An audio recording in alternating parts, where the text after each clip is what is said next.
Hello and welcome to another anime lore and theory video. I'm Shergok, your host, and today we are going to take a closer look at how Ainz Ooal Gown could learn about and use wild magic to his own end, and why this would make him way more powerful than he already is. But before we're going to take a closer look at any of this, let me quickly thank my Patreons for supporting this channel, as well as say thanks to all users of the YouTube thanks function for making one-time donations. And with that said, let's get to the topic at hand. Riches, power and fame.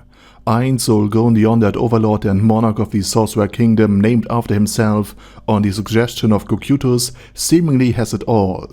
Not only is he in charge of a powerful horde of monsters that thus far have been proven to be without any equals, not only did his young nation rapidly expand and absorb and subjugate many nations around him, and basically brought the rest into alliances with no chance of ever escaping the Sorcerer King's far-reaching influence, but Ainz Ooal Gown himself has powers beyond anything he could ever imagine in his mortal life, with his soul now inhabiting the undead Overlord, the very avatar he created in the game world of Yggdrasil Online. After both were transported to the new world and fused into one single entity, he is in charge of powers of his undead overlord's body and able to cast mighty spells, control life and death itself, and with his body animated by magic, he is immortal. And even if he should perish, there's a chance that the undead overlord could come back within the same day, thanks to the efforts of his loyal floor guardians and his other subjects. However, even though Ainz Ooal Gown wields enormous power and can continue to acquire even more, such as the rune magic of the dwarves, even though he can potentially learn any new spell in this world thanks to a magical ritual, and even though his repertoire of spells has more than doubled compared to what other players have at their disposal, there is still a vast gap in the Overlord's knowledge. The magic of this world, which now includes tier magic, the very magic Ainz Ooal Gown wields, was brought here by the players who arrived in this new world centuries ago. It was first fought by the 6 players of the Theocracy and later spread across every corner of the continent by the 8 great kings a century later. But even if the dragons born today and many other creatures now naturally master tier magic, and their magical power has now crystallized in this type of magic, tier magic is still not the original form of magic in this world. That would be the soul magic, the so-called wild magic, which Ainz Ooal Gown seems to be entirely unfamiliar with and apparently cannot use at all. And the same goes for Demiurge, Albedo and all of the other floor guardians as well as any other NPC of the Great Tomb of Nazarick in general. It is a blind spot in the magical arsenal of the Sorcerer King, something he neither knows nor can use yet. However, the potential behind this magic is so immense that Ainz will likely do everything in his considerable power to not only learn about it, but to master it completely. From Fluder Paradane's perspective, Ainz Ooal Gown already represents seemingly endless knowledge and magical power, an abyss of magic in which Fluder Paradane now wanted to gaze. But for Ainz, the wild magic, the primordial magic or magic of the soul that still exists in the world, though it is gradually fading, holds the same tremendous potential and could be the abyss the Overlord wants to gaze upon. And with that said, let's take a closer look at all of the contacts Ainz Ooal Gown had with wild magic and how he might utilize it if he learns it later. And the most significant contact was likely by proxy, in the battle between the fake Ainz and Rico Aganea, basically Platinum's armor. Not only did Pandor's actor observe that this type of magic is not costing any MP points, so mana, but instead consumes one's own life force, but he also saw how powerful its effect can actually be. Aside from the animation of the armor through wild magic, the world-separating barrier is especially worth mentioning. Pandor's actor would have been trapped in this separate dimension without a victory against Platinum's armor or the use of a world item, which was likely brought into play by Albedo. And this is something incredibly powerful, because it allows any user of wild magic who masters this ability to imprison any living being that does not have any connection to or wields wild magic, meaning anyone without the ability to use it, that is wild magic, or without a world item, which effectively is just crystallized wild magic, is effectively trapped. Naturally, the question arises whether maintaining the barrier requires active mana or life points, or how long it can even last. Can one simply wait until it disappears on its own, or is an army trapped in such a barrier, trapped there forever, and will eventually starve or just suffocate? And Pandora's Act apparently had no counter magic against this barrier, which implies that the entire magic arsenal of the Sorcerer King might be useless against a single wild magic caster that plays his cards right. Nonetheless, this ability is enormously powerful, especially if there's a possibility of projecting the world-separating barrier around oneself, thus making oneself invulnerable, except to wild magic users or the users of world items.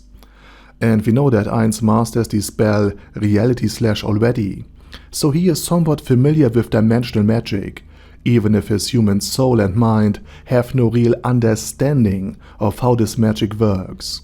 But he has centuries and millennia to figure it out. Also, Gazev's enclimbed sword, the national treasure of the former kingdom of Riestais, Razor Edge, could have been created through wild magic as well, maybe naturally. Crystallizing wild magic into a blade would have been a thing here, which Fluder Paradine speculated about. And this blade has the ability to wound Ainz Ooal Gown, even in the hands of a warrior around level 30, because normally Ainz is immune to any physical attacks from opponents below level 60. And this breaks one of Ainz Ooal Gown's most important skills, something that is in and of itself enormously powerful. In the battle against Climb, Ainz also intercepted Razor Edge just in time, before it could destroy his own world item, the so-called Red Orb of Ainz Ooal Gown. And whether that is possible is unknown, but it might be that just like the Sword of Kings from Final Fantasy XII can destroy divine artifacts, so-called day-affected Nephesite, Razor Edge might be able to cut through world items. And yes, I know that world items are also referred to as wild magic by the dragons, but just as Albedo could break through the barrier thanks to a world item, Razor Edge might be able to cut through Ainz' Red Orb. Ainz also obtained a second wild magic artifact, the Ring Climb War, which grants a warrior, even one like Cocytus, who is already level 100, 5 additional levels. And although this technique breaks the level limit, it is feasible and can be used in this world right now, despite its obviously game rule shattering abilities. And this brings us to the most significant point of contact between the Sorcerer King and wild magic, the world items that Ainz Ooal Gown possesses and likely, albeit unintentionally, used to travel into this new world. He owns 11, 9 of which are normal, and 2 among the 20 most powerful items. These items can generally change the rule of magic and the world itself, which is interesting considering that not only did tier magic suddenly become usable, but also that the primordial magic, wild magic, can now only be poorly utilized by dragons. Furthermore, newborn dragons now have the ability to learn tier magic instead of wild magic. In other words, the fundamental laws of physics that govern this magical world seem to have changed, likely due to the use of one-time world items, possibly one of the 20, such as Ouroboros or 7 Colors Undivided, which back in the game of Yggdrasil 9 allowed to request the developers to make a change to the overall combat and level system. And with that said, we come to what Ainz Ooal Gown could do with all of these fragmented pieces of information. And generally speaking, these magical items and spells associated with the wild magic break or change the rules of normal tier magic, which dominates and governs this world, at least on its surface. And this is likely because wild magic is still the foundational magic of this world, while tier magic simply runs on top of it, like running Windows in a sandbox on a Linux computer or the other way around.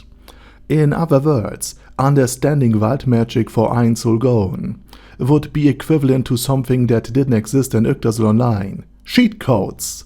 In the year 2138, monitoring and control of the internet were so omnipresent and so advanced that you could get banned in the game instantly for even touching someone inappropriately. So cheating was entirely out of the question. Only exploits within the allowed rules might have been an issue. In other words, if Ainz understands and can use wild magic, he could achieve similar things to what wild magic has done in the form of world items, the ring or razor edge.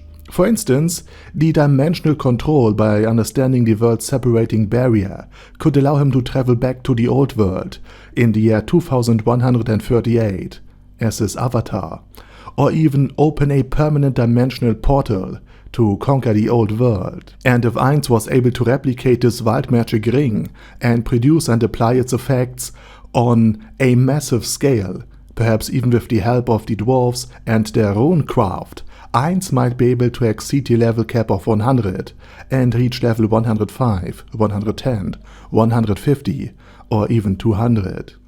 The ability of Razor Edge, once replicated, could allow Ainz to permanently destroy the otherworld items, even those that disappear after a single use and respawn elsewhere. And in general, with enough control and mastery over wild magic, he could potentially manipulate or bend and break the rules of space-time as he pleases, similar to how, spoiler alert, Rimuru Tempest does at the end of That Time I Got Reincarnated as a Slime. The question is how Ainz could use wild magic, because we know that in Arkland the Dragonlords teach wild magic to some of those inhabitants, raising the question of whether anyone, in theory, can learn this magic, or if one needs to be a Dragonlord, or have dragon blood, or any other wild magic associated blood running into their veins, in order to use it, and whether dragons reproduce that much that basically a significant chunk of the entire population of the Arkland Council State has dragon blood. Rick and Morty vibes, anyone?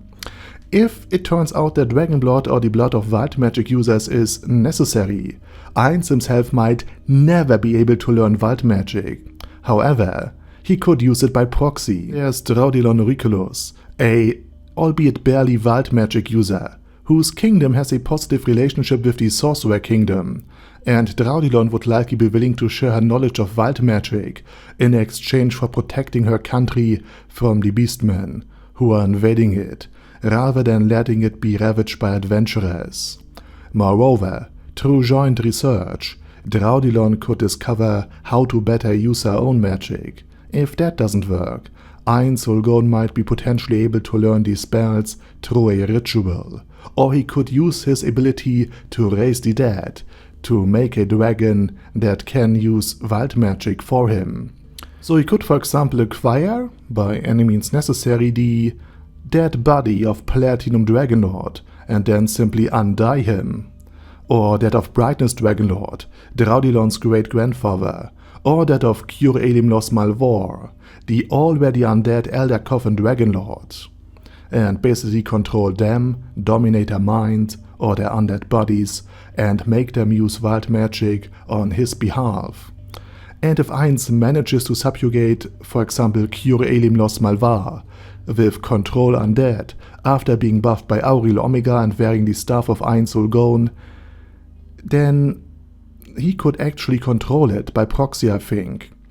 And he could also do experiments with the 2 dragon corpses that he acquired during his visit to the Dwarven Kingdom in the Zalesian Mountains, namely the 2 frost dragons who had the brilliant idea of attacking Ainz. And therefore Platinum Dragonlord himself could also share the fate of the frost dragons and end up serving Ainz Ooal Gown, just like Igwag, who despised Ainz, or rather Momon, became ultimately his undead servant.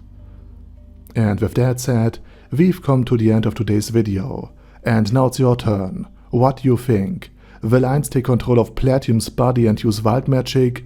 Will he be able to use wild magic himself? Or do you believe that as a being of tier magic, he will never be able to control it, simply because his body is tied to tier magic? Let me know all of this down in the comments. And with that said, please check out my German channel, my fantasy channel, and if you don't want to listen to my voice or accent but are still interested in the things I have to say, I've made an AI-powered channel where I use AI voiceovers for my videos. It's called Die Mindfehler. And these channels are all linked down in the video description. Also, please check out my Patreon if you want to support me beyond just leaving a like or sub. And with that said, I say thank you very much for watching, thanks to my Patreons for supporting this channel, and as usual, special thanks to Ada Daddy Ada, ASK, Bad Guy Ye, Bad Burrito 316, Bezer, Ben C, Brandon D, Chrissy, Crowley 0221, Sia, Crystal Prime, Dead Slime, Death is Mercy, Deathless Dragonlord, Demon Xenomorph 1987, Devin Downen, Ding Dong, Dan Pep, Dragonlord Placido Saxophone, Duckwagon, Dunkler Krieger, Dystopia II, Enigmatic Unicorn, Feral Shivan, Guy with That Head, Hector Marino, Hoss, Huster, Jacob G, Jana B, Jason, J. Morris, Chromius, Kyle R, Lee K. Long, Legendarius, Lelouch V. Britannia with a Mustache, Lexus Fox, Lord Nishikian Rai, Lord Touch Me, Loverazer, Merovec, Mr. Shoes, Mr. Tweaker, Michael R, Michael Y, Nope, Oh Hell No, Normal Toad, O'Kill, Overlord General Gasper, Paddy Pantum, Personage, Ruru, Primus 11, Rhinomere, Kune Caracos P, Shergox's Daddy, Shadow Lightning Wolf, Shrine Keeper, Sir Axolotl, Super Tier Magic Batista Bomb, Supreme Cheese, Staris, Ted, Texas Deer, The Orc Warboss, Rock Ed Smasher, T.E. Wang, Vash Hawkeye, Vegito 27, Venture Fanatic, Wilhelm, Zinukai, and Sonagon. Thanks guys. Anyway, have a nice day, and I hope to see you all again soon on my next video.